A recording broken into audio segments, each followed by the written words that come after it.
Bryan with DD214 Transport. Welcome back to the channel. Come on in the house.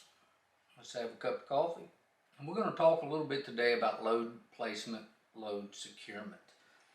Now, I took a camera on my last run and I videotaped the loading process. And I wanted to talk to you about it today.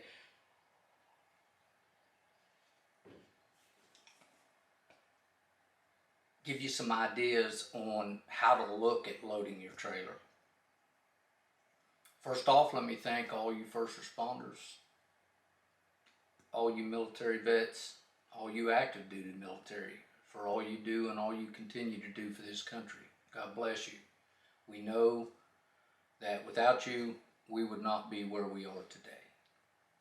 Okay, so things you want to remember. You pull up to your load a few minutes early. In this case, the guy that was supposed to be there at 6 wasn't there. I got in 15 minutes early. I backed in. The first thing you want to do when you get there is start talking to the guys that are there. Now, there's many things that go into loading your trailer. It's not just throw it on there and let's go. You have to know, are you running this dedicated, meaning are you going to try to put more with it? If so, your placement's going to be different. You have to know your equipment. You need to know how it rides, how it acts, where your weight on the trailer empty is. So I rolled in and let me just tell you, at the end of this, it took an hour, I think about an hour and a half to actually secure this load, get it loaded and get it secured. And I want you to understand that because I have fast forwarded this whole load process down to about 8 or 10 minutes.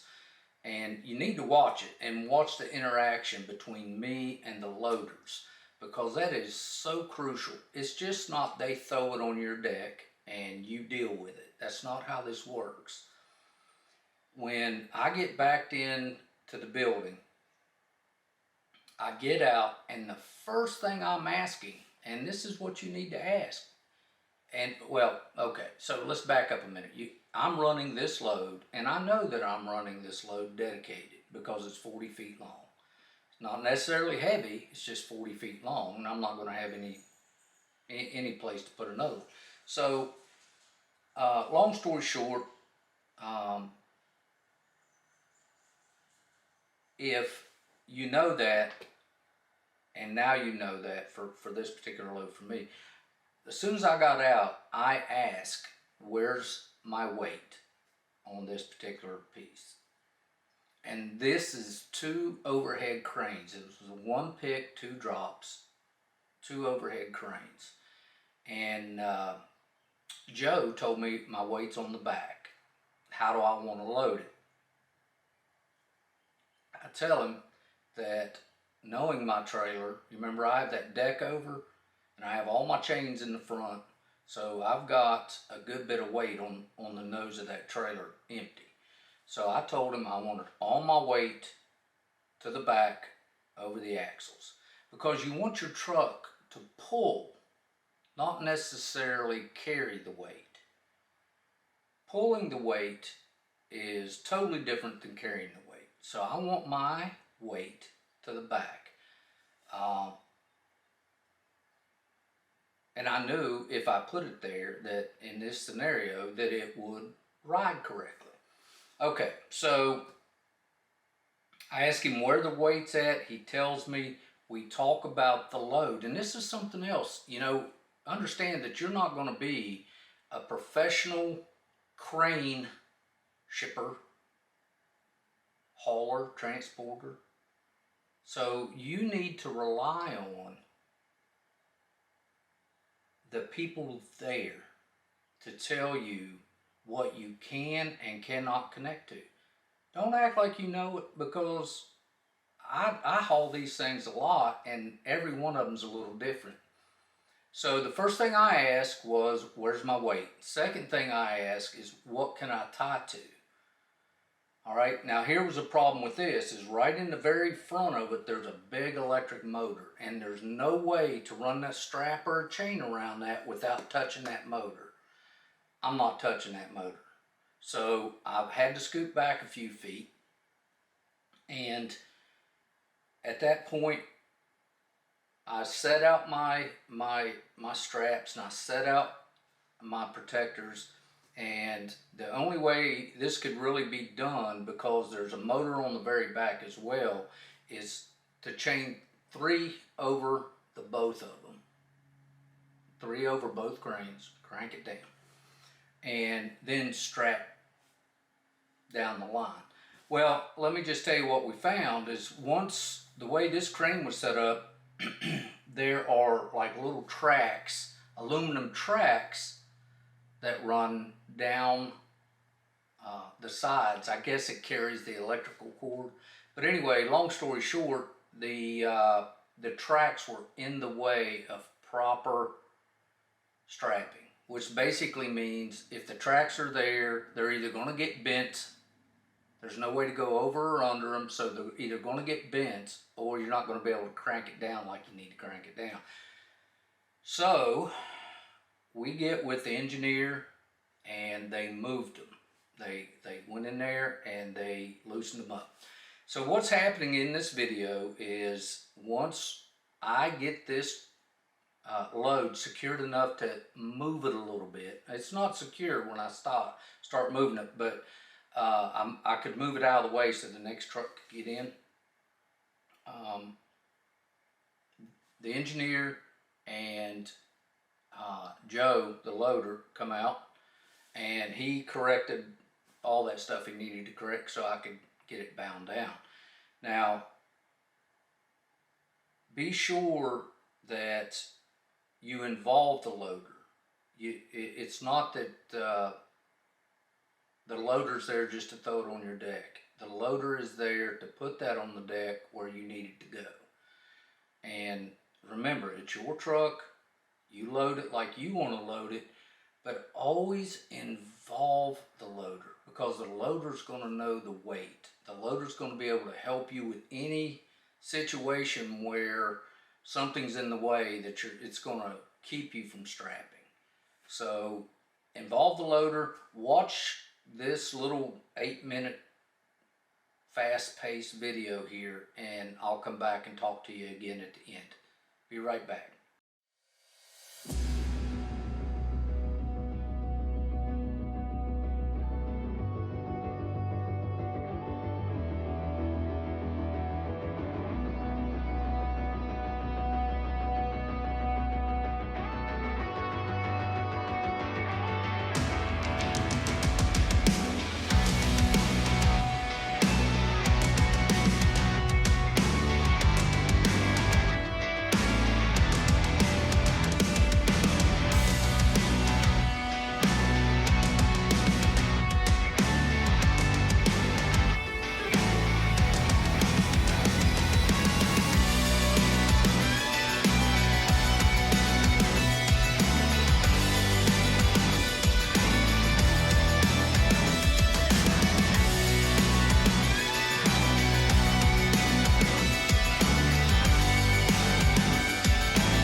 Now guys, this is how you deal with a load that is not symmetrical, and you're going to have a lot of these.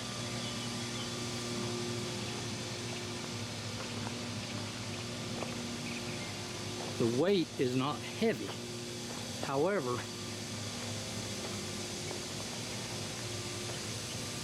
it's just odd. Everything on it is odd.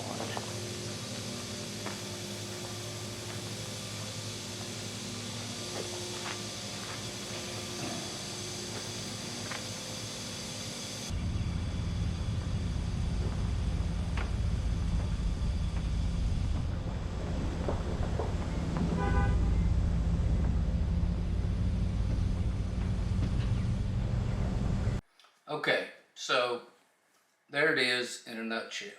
And you see how it was chained up, how it's bound up, how they come out and they move things so it could be correctly secured. You treat whatever you're hauling like it's yours and like it's a baby. You're carrying a baby because that's somebody else's baby. So if there's any issues with trying to get it tied down, be sure to ask the company that's shipping it how to do it. Okay guys, hope you enjoyed the video. Hope it taught you something. I am going to put a link below here for the load securement regulations.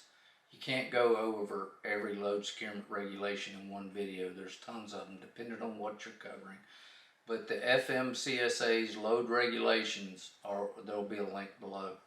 All right, guys. Thank you. It was great being back. And by the way, the remodel's coming along. It's really funny because I told somebody the other day I'm like a dog looking for a place to poop in here just to find a place to sit down. But luckily I got my chair and this is where we'll be for a minute. But if you need anything, please reach out. We're here. We'll help you if we can. And ride safe, Road Warriors. We'll see you next time.